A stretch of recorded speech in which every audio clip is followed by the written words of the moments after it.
We have a question from HMS Colfax, which is, was I surprised by the disappointing impact that super PACs had on the 2012 presidential election?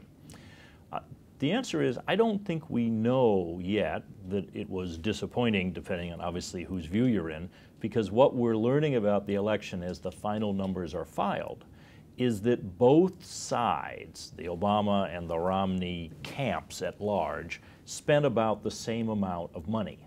What happened was Obama got vastly more small contributions, and thus a much bigger amount of money than Romney was raised directly by the Obama campaign and spent by them on TV ads. Getting into the weeds here, the Obama campaign got cheaper rates for their ads because they're a federal candidate and the law requires stations to sell to campaigns at lower rates. Over on the Romney side, what happened was he was having trouble raising money, and so instead, the super PACs came in and they comprised a much bigger percentage of the pro-Romney, anti-Obama spending. So they sort of filled the gap in the Romney campaign fundraising operation. At the end of the day, they spent about the same.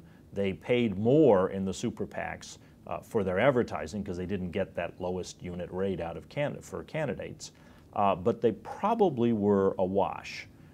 There's also some evidence that the timing involved here helped the Obama people. They went on air relatively early and tried to define Romney as a, unpalatable corporate raider out of touch with average Americans. And they got that message out there, particularly in states like Ohio, earlier than the Romney people got their own message out.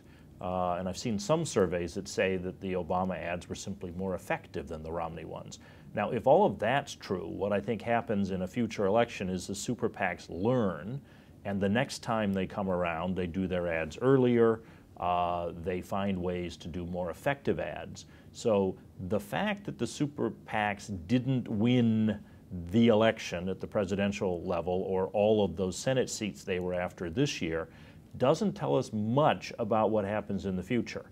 It's the first shot out of the box for these big super PACs. I think they learn from that.